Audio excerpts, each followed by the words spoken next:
Good morning. You are listening to National Real Estate Auction Radio. I am your host, Doug Dennison, and we are broadcasting from beautiful St. Augustine, Florida, the nation's oldest city at WFOY 1240 AM studios. Through the power of the Internet, this program is being streamed worldwide on 1240news.com.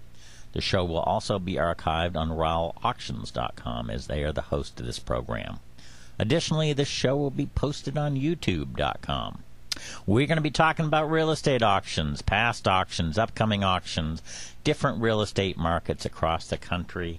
We've got lots of topics today to help us out. We've got several real estate and auction leaders calling in today. We have them calling in from Detroit, Michigan. We've got them calling in from Germantown, Tennessee, and also Moultrie, Georgia.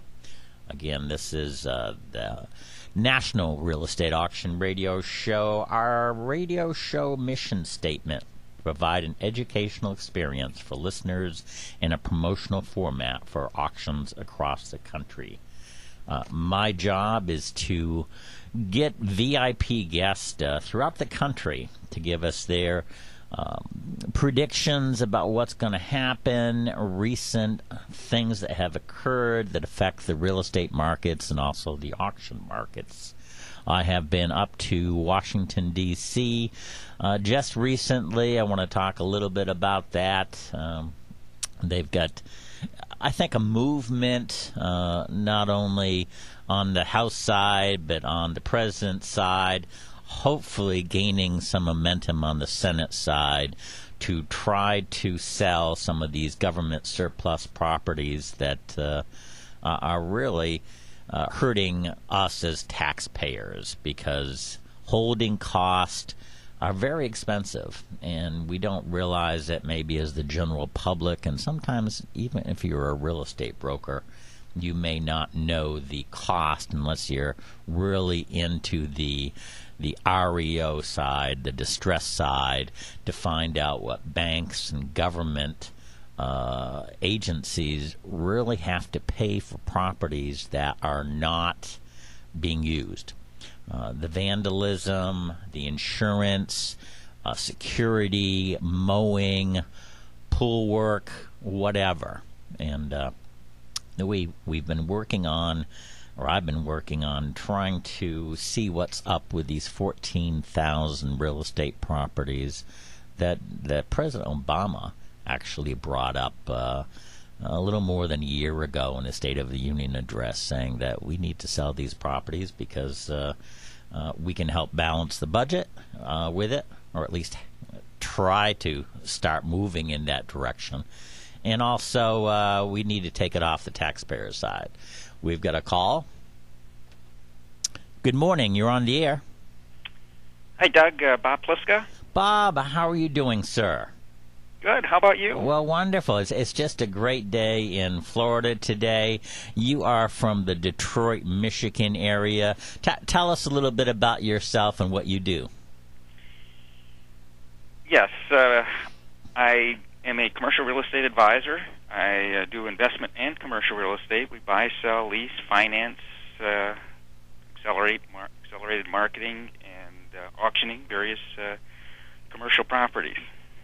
Well, you and I have worked together in the past, but I want to go there a little bit later because I was just talking about the fact that I was up in Washington, D.C. a couple of weeks ago and talking to congressmen and people in senators' office to try to push this bill along of trying to sell 14,000 government surplus properties. I know you and I have talked on this show before, but tell us, because you're in the commercial real estate business, and these 14,000 properties we're talking about are really office buildings and their warehouses, their land. Tell us about the real cost of holding these properties, if you would, sir. Well, as you know, probably the best example I have here is the project Doug, you and I worked on, which was a state of Michigan property several years ago, where the cost of this was 414 acres in a suburban communities of Detroit, and the state was having a problem of holding this property because it was costing them over $500,000 a year in holding costs. So as a result, they decided to sell the property, and tried several times. And you and I had the opportunity to auction this property for a price of $31.5 million, which provided benefit not only to the state of getting substantial dollars, but put the property back on the tax rolls and eliminate a lot of the costs of carrying the property of $500,000 a year, in addition to the insurance and liability costs of having that property. We also work with Lewis Fisher, our good friend, and in fact I saw him yesterday. He wanted to say hello to you. The thing about government surplus properties is certainly in this day and time, everybody is having trouble balancing budgets. Certainly on the federal side, we did our work on the state side in Michigan. I'm guessing there's still, problems with balancing the budget in Michigan, along with every other state, because income is down and tax balances are down. But no one really knows about the cost, and I'm glad you brought it up. It cost that property, and tell us a little bit more about that property, because that was very unique. That was a very difficult property, but costing the state $500,000 a year.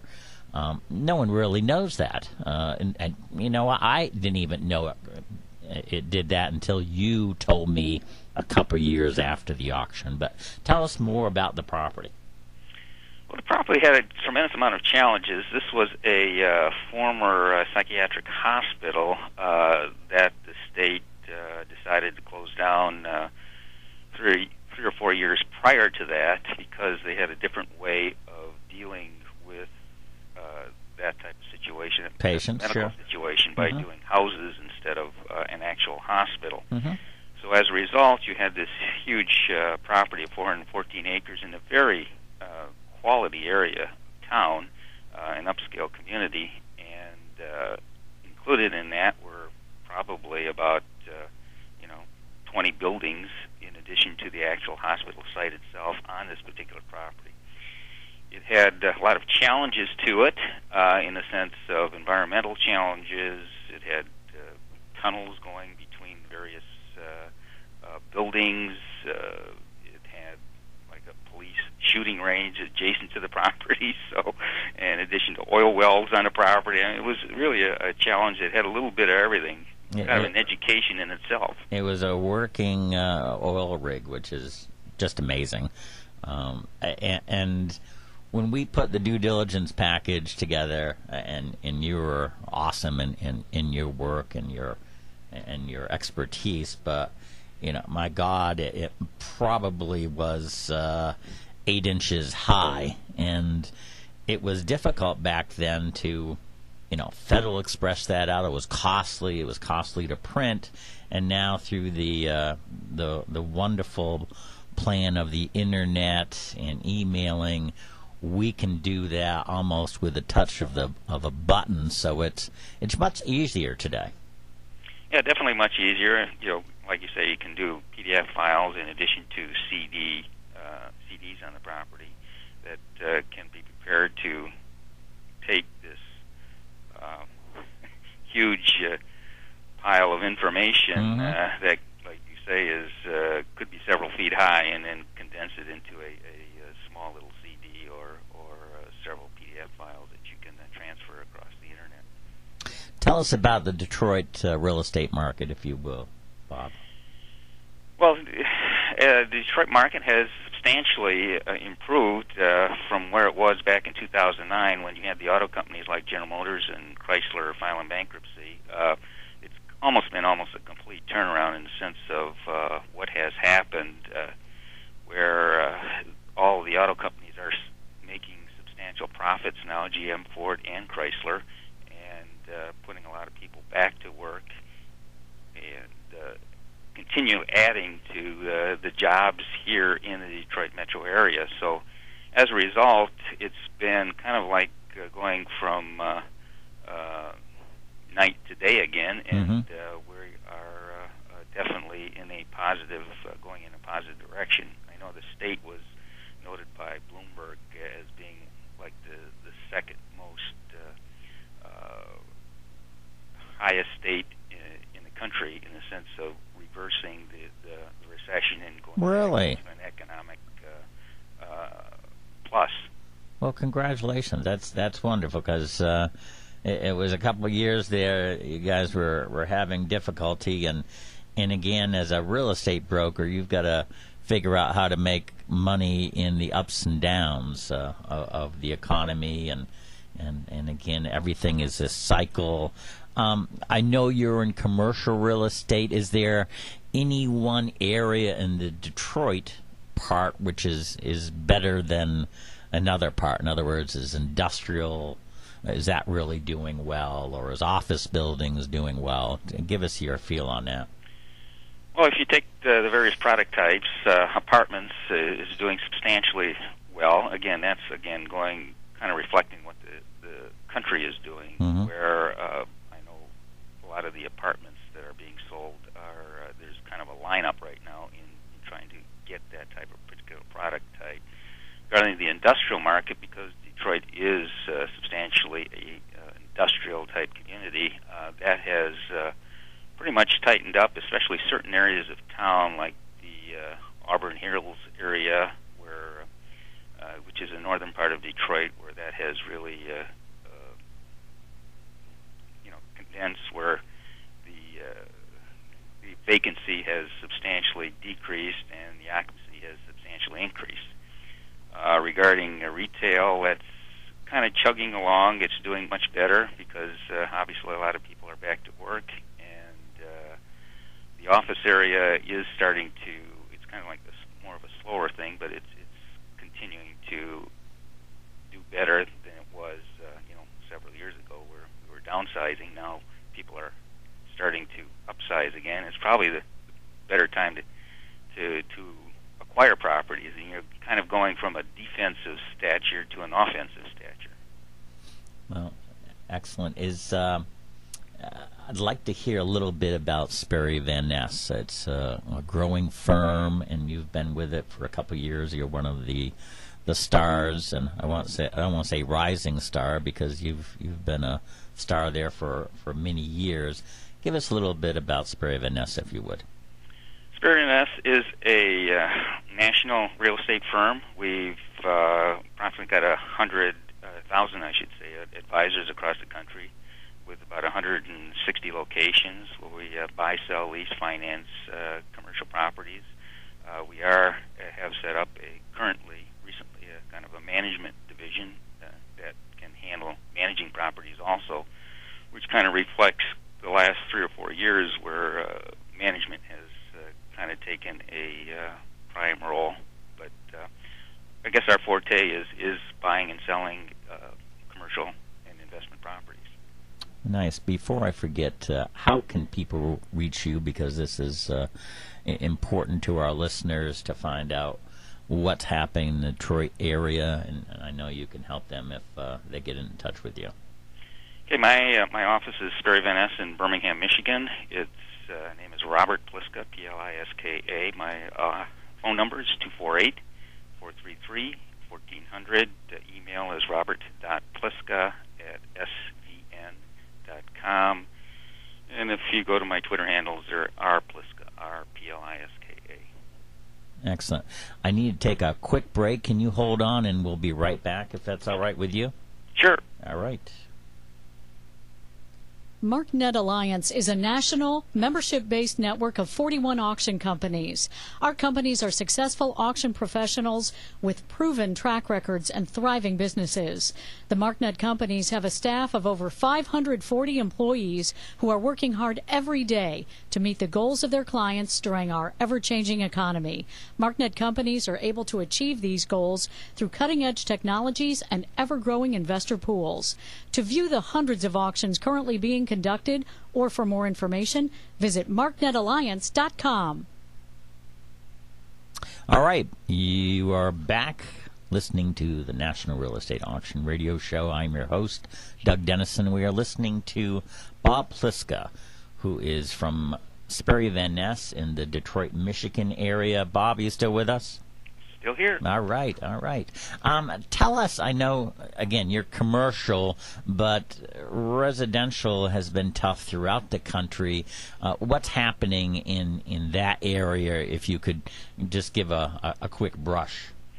Quick brush is, I was fortunately I had a meeting, was it last Friday at this time, with several CEOs of the residential market in the Metro Detroit area, and that has really substantially turned around in a sense that if you are looking for a house anywhere in the, primarily in the suburbs here, of anywhere from $200,000 to $900,000, pretty much they're not around. If they do come and are listed, typically you are, and if it's a good quality property, you're pretty much fighting to get that property. Really? Versus the reverse situation, which it was like 3 years ago. Yes. And it's kind of like somebody just turned the lights on probably, 4 or 5 months ago, because I was sitting here with one of the top CEOs of one of the residential real estate firms, and he says it's just unbelievable at this point in time. It's just hard to find a decent home right now, in the sense of where it was previously. And sitting next, the other individual was a developer of real estate. He did probably one of the top condominium developers in the area about 4 or 5 years ago, where we substantially reduced the size of his company, and now things have just been perking up in a sense of he's doing building again and going back to where it was 4 or 5 years ago.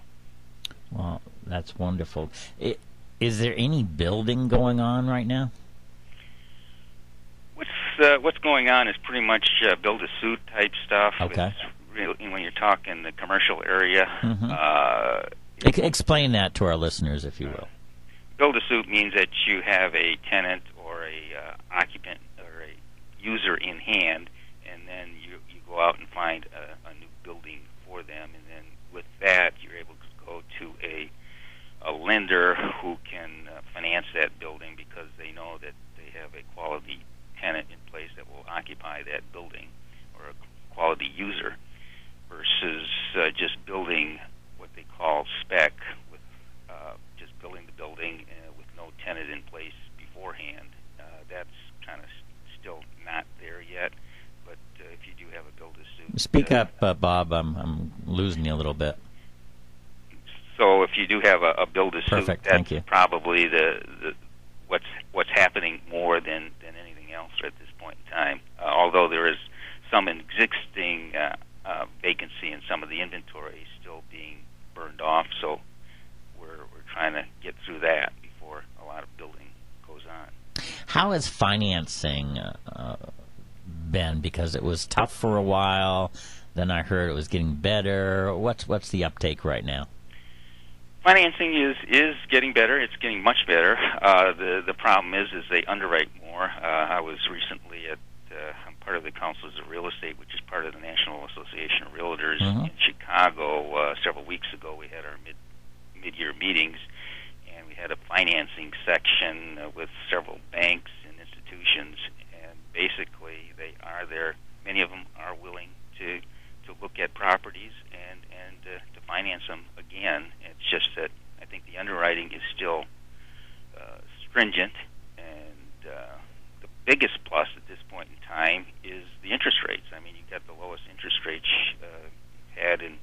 ever had, and so with that combination of low interest rates and quality properties to buy, if there's an investor out there buying that he has a bank that he can work with that is willing to finance this at this point in time. Bob, our listeners are real estate investors and real estate brokers and auctioneers and media and bankers, bankruptcy attorneys, but also the general public. What is underwriting for the general public? Underwriting as a definition. Yeah, what does that mean when you say it's stringent? It's more or less looking at the property and looking at, you look at the three aspects, several aspects, I should say, at financing a property, a financial institution, in the sense of looking at the owner of the property, the actual property itself, whether it's a quality property that they want to finance, and then comparing and looking at all the ingredients, it's like building, it's like baking a cake. You got to have the right ingredients in order to finance it, which means quality property in a good location, and with an owner that has the wherewithal to manage the property appropriately and lease it up. Got it.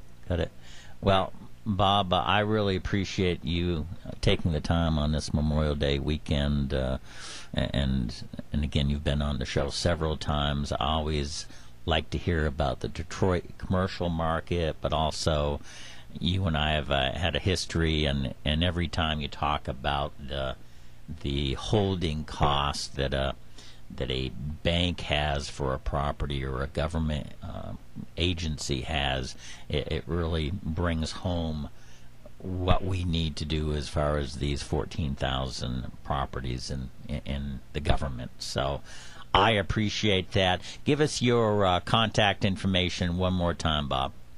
Okay, my name is Robert Pliska, Pliska, Sperry Van Ness in Birmingham, Michigan. Phone number is 248-433-1400. Email robert.pliska@svn.com, and my social media is rpliska. Bob, thank you so much for taking the time. You have a wonderful weekend with your family, and you take care. Thanks, Doug, and thanks again for the opportunity. All right. Bye-bye now. Okay, that was Bob Pliska. Bob Pliska is from the Detroit, Michigan area, works with Sperry Van Ness, which is a commercial real estate advisor.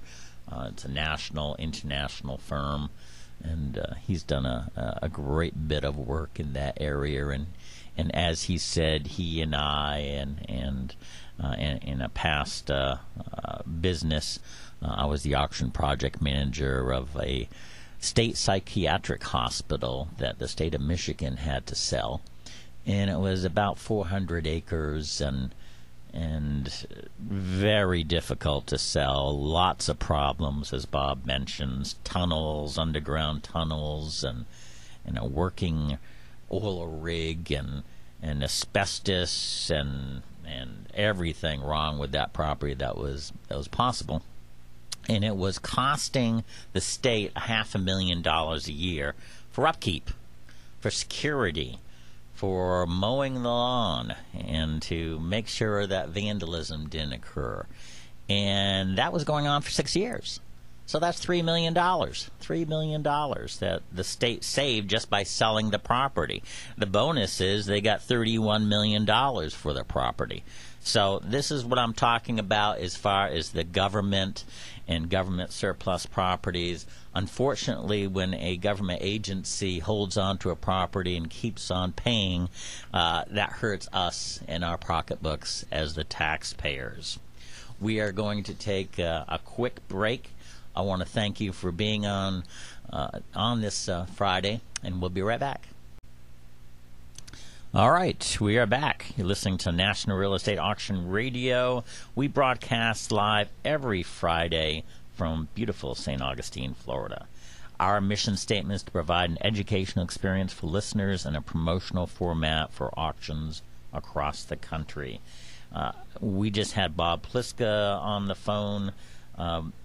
Again, my job is to ask VIPs in the real estate and the auction world to call in, give us their predictions, their expertise, and Bob Pliska from Sperry Van Ness, I thank you. We've got another caller. Good morning, you're on the air. Yes, this is Terry Walker with Walker Auctions. Well, Terry, thank you so much for calling. This is a Memorial Day weekend, and I really appreciate you spending the time and effort to getting on the air with us. Terry, tell us where you're from and what you do. Well, I am from Memphis, Tennessee, and it is a pleasure to be here with you this morning. I'm an auctioneer that does benefit auctions, real estate auctions, and we do a lot of online estate auctions. Well, that was wonderful. In fact, you're part of a family business, I believe. Is that correct? Yes. My husband and I are both auctioneers, and we employ both my oldest son, who is 26, Connor Walker, and I have a 17-year-old and a 15-year-old, and they do help in the auction business as well. I'm a second-generation auctioneer. My dad is an auctioneer. Very nice, very nice.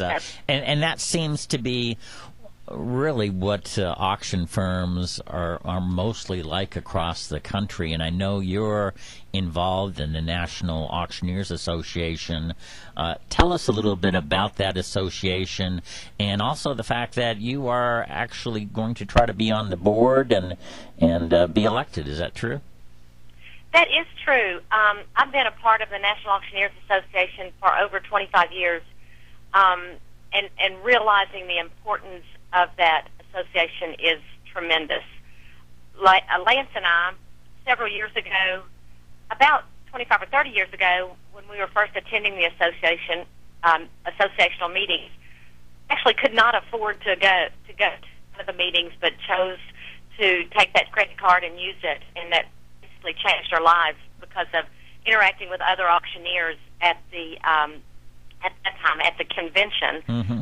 We were able to take our real estate and estate auction company and turn it into a very big, very large benefit auction company, which we travel across the country doing benefit auctions, and in Canada, and have been in the Virgin Islands quite often as well. Well, little known fact, I was with the YMCA for 10 years. I was a vice president of the Miami YMCA, so I love to hear about auctioneers working with charities. Tell us a little bit about that program and how you help the charities. Well, one of the things that we do, not only do we show up the night of the event and call bids, but we work with the charity usually anywhere from 6 months to a year in advance, giving them ideas and suggestions on how to change what they're doing now to raise more money, to create more fun at the event, and make people want to attend that same event year after year. We've helped charities. One group in Miami went from $600,000 to $1.8 million in 1 year with our advice. They just changed a few things. I've helped one charity here in Memphis go from $40,000 to this year we raised $192,000. So it's just taking of someone who is in this on a daily basis and help them. The charities can take our advice and change what they're doing, tweak it somewhat to make more money.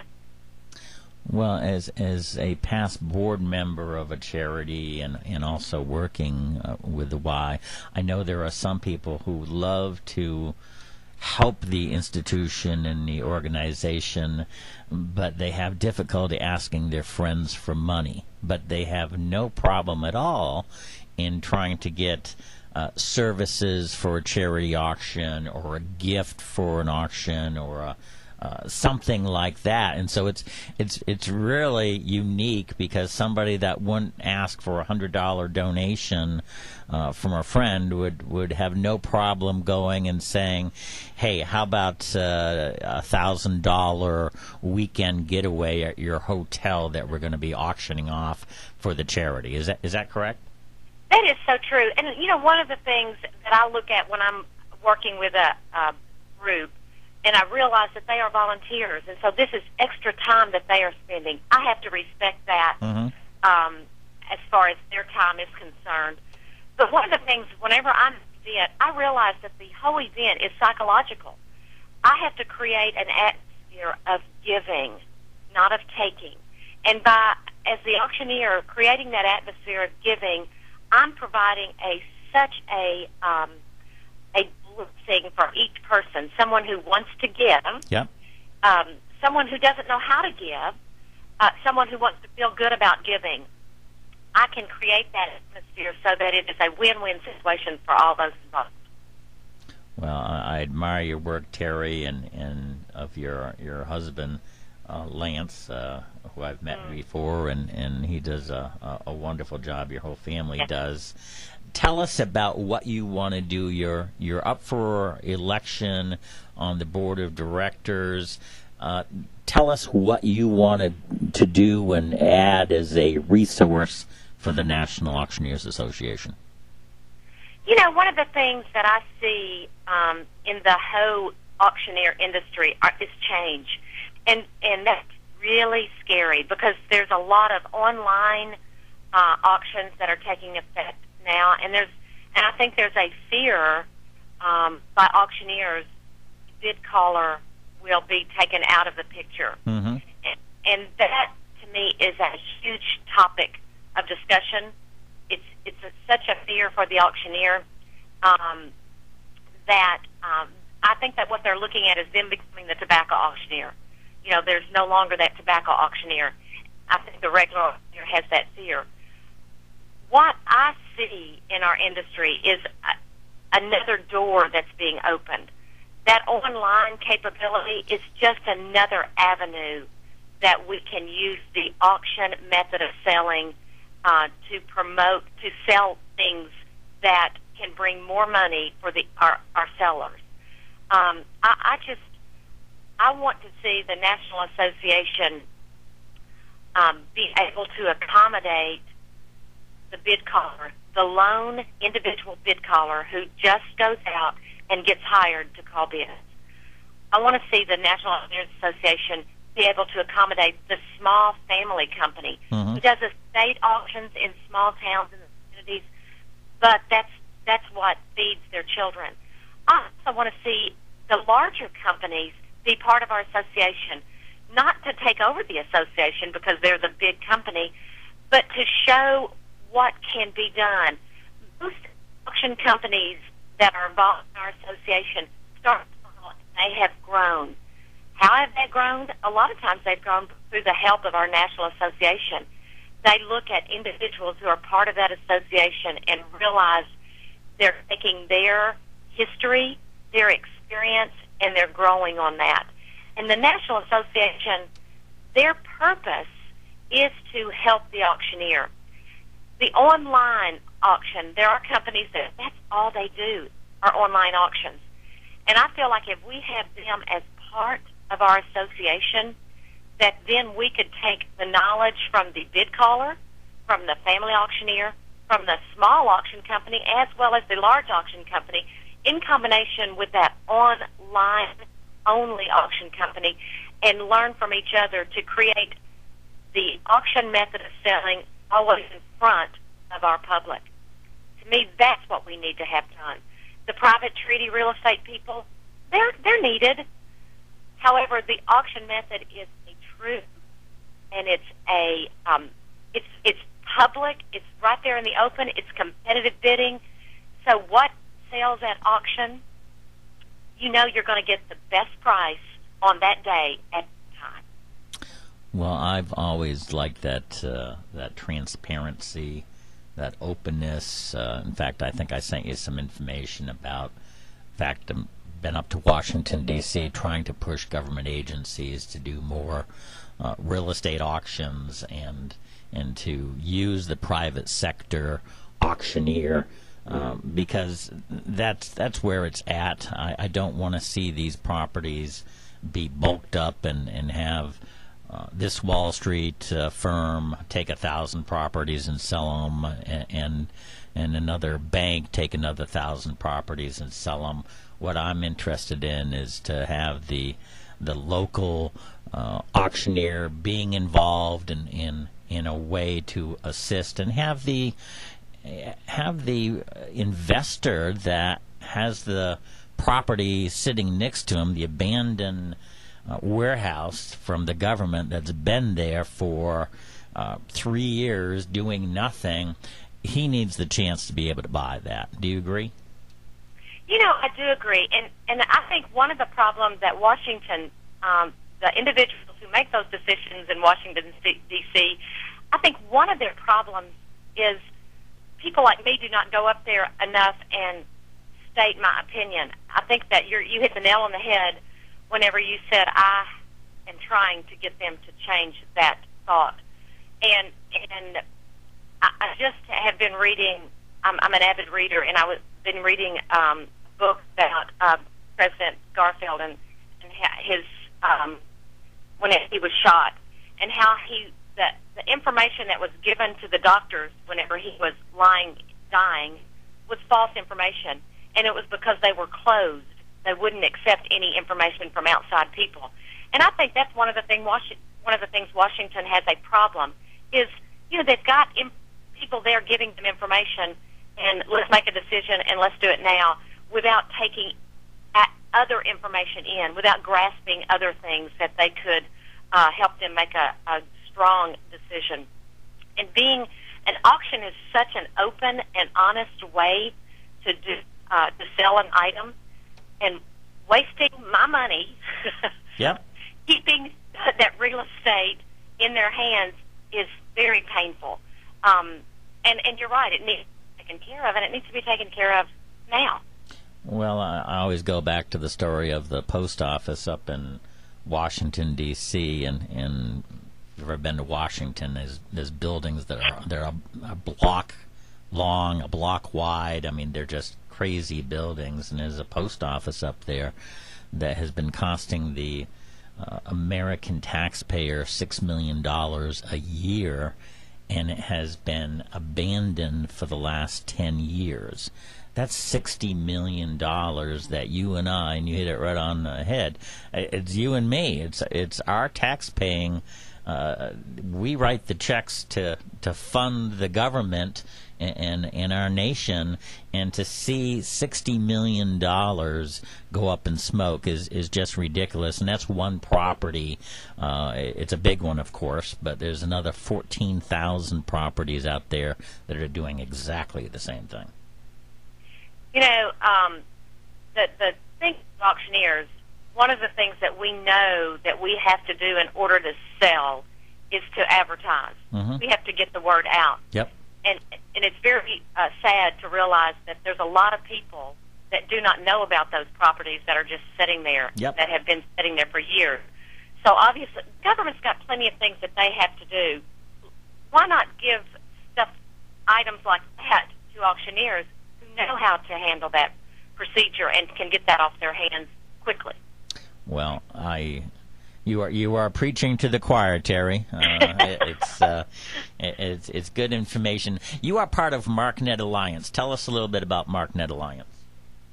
MarkNet Alliance definitely changed the way our company does business. It's of course, a group of auctioneers across the country that have developed an online portal for selling items at auction. And it's a supportive group of auctioneers, and that's what's so interesting. It's a group of auctioneers that will advise you, that will buy at your auction if they so choose, and that will help you if you happen to go in their area to do an auction. We have always done estate auctions and real estate auctions, and most of the time we stand and call bids and have to hire a lot of extra help the day of the auction, and have to make sure that we have people in attendance the day of the auction.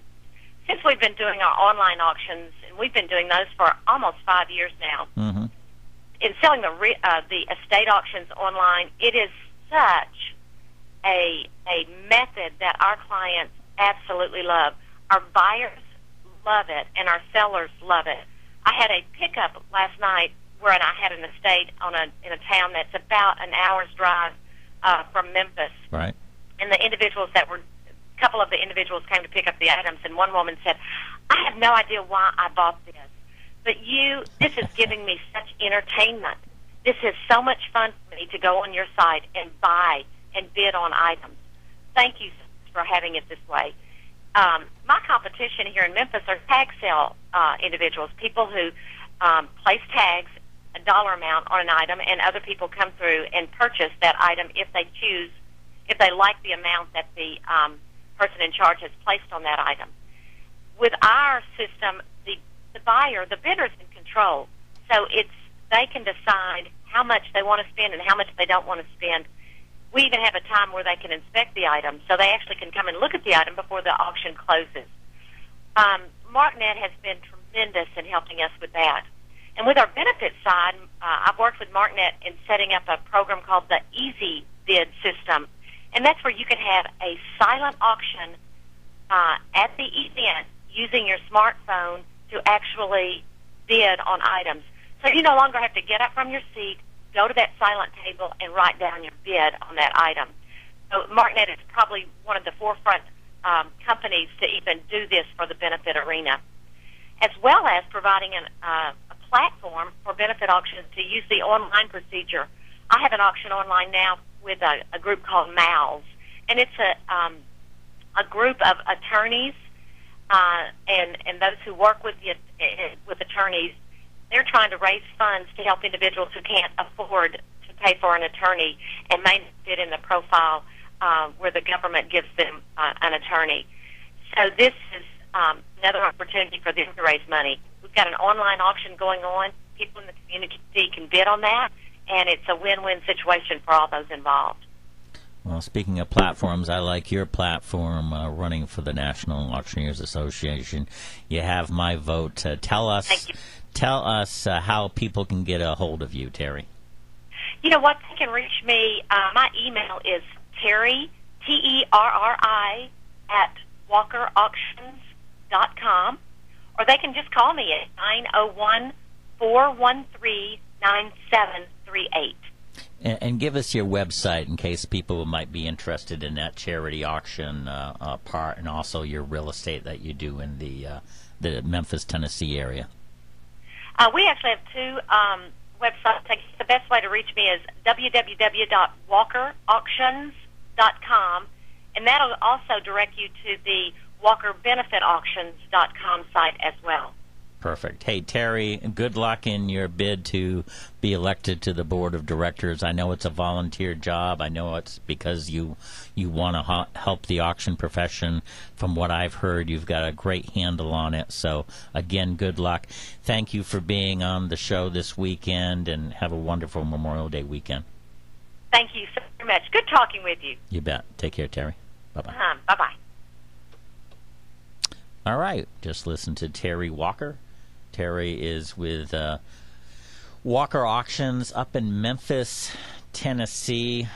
She is very involved in raising funds for nonprofits across the country. She's also going to be elected, hopefully, as a board member for the National Auctioneers Association, which is the professional association for the national auctioneers across the country. And I think she's got a great platform, and she knows what she wants to do, and I think she'll do a wonderful job. Again, she's also part of MarkNet Alliance, and that's one of our sponsors for the show, so let's get a quick ad on. MarkNet Alliance is a national, membership-based network of 41 auction companies. Our companies are successful auction professionals with proven track records and thriving businesses. The MarkNet companies have a staff of over 540 employees who are working hard every day to meet the goals of their clients during our ever-changing economy. MarkNet companies are able to achieve these goals through cutting-edge technologies and ever-growing investor pools. To view the hundreds of auctions currently being conducted, or for more information, visit marknetalliance.com. Okay, we're back. Another caller. Good morning. You're on the air. Good morning, Doug. Is this Allison? Yes, it is. How are you? Well, wonderful, Allison. Tell us who you are and where do you work and what part of the country you're from. Moultrie, Georgia, and it's Allison Marchetti, and I work at Rowell Auctions. Well, Allison, you are also, and of course I know who you are. You are the newly appointed executive producer of our show, and you've been doing a fantastic job. And I want to thank you for, my gosh, it's been almost, it's been more than a year that we've been on the show, and that's based on your expertise and your knowledge with putting on the show, and I want to thank you. But enough about the show right now. Tell us about Rowell Auctions. We're busy at the end of this month and beginning of next month. We've got a lot coming up. I recommend going to the website at rowellauctions.com for photos and descriptions of some of these upcoming auctions. I'll go over a few. Yes, please. Sure. May 30th, we're going to have Southwest Georgia properties. They're going to be in Dougherty County, Sumner County, Mitchell County, Lee County. All this is acreage. We also have some commercial buildings, some residential lots. On the 31st, we're going to have some more Southwest Georgia properties, more acreage and lots and buildings. June 6th, we're going to have some more commercial buildings and land in Liberty, Long counties. Mm-hmm. June 6th, we're going to have 10 residential lots here in Moultrie, Georgia, hometown. And June 23rd, we're going to have another house and personal property here in Moultrie, Georgia. Beautiful home. And you've been busy. You just got done, I think, selling 100-plus properties for a bank. Is that correct? Yes. Nice. And it seems like there's been more and more bank activity. I think they're understanding that they need to sell. Auctions are the fairest, transparent way to go. We do a lot of internet auctions, also with on-site auctions in a ballroom for those who want to attend. It seems like the perfect thing and filling both roles. But again, I think in the past week we've sold more than 150 properties, and now we've got another 8 auctions to go. Tell us what the website is again, if you would. Sure. It's Rowell Auctions, and that's ROWELLAUCTIONS.com. Is it easy to bid? If I was somebody that was listening to the show and have never bid on an auction, how would I do it, and what would be the procedure? Basically, on the website, it's very user-friendly. Mm-hmm. We have video tutorials that people can watch. Okay. Very excellent in helping. If they still have any trouble, of course, you can call me. I'd be happy to help anybody navigate the website and register. And all the information is right on the website, right? The property information. Do you have pictures too? Photos, description. We have a lot of local brokers in the areas of the properties that work with us. Mm-hmm. So that way people can go and view the properties, ask any further questions. Well, very nice. It's very user-friendly. Very good. Again, the fact that there's more and more auctions, and Rowell Auctions has been a leader of this. They started in 1936 and just a great firm. Do you see any kind of trend with banks? Are there more absolute auctions than ever before? Yes, they're becoming more and more popular. I think the banks are getting more comfortable with the auction process and the results that come out of it. And an absolute auction means that it sells for the highest amount regardless of price, right? Correct. And so that means if you're a buyer, that it's a wonderful thing because you know it's going to sell, but also as a seller, you know that you're now attracting everybody that's interested in that property. So that's what the competition does. It builds up the price, and so it's a win-win for both. Hey, listen, you, as always, have been a great interview. I also want to thank you one more time for being the executive producer of this radio show for more than a year. And, thank you, Doug. And give us the website and a 800 number, if you would.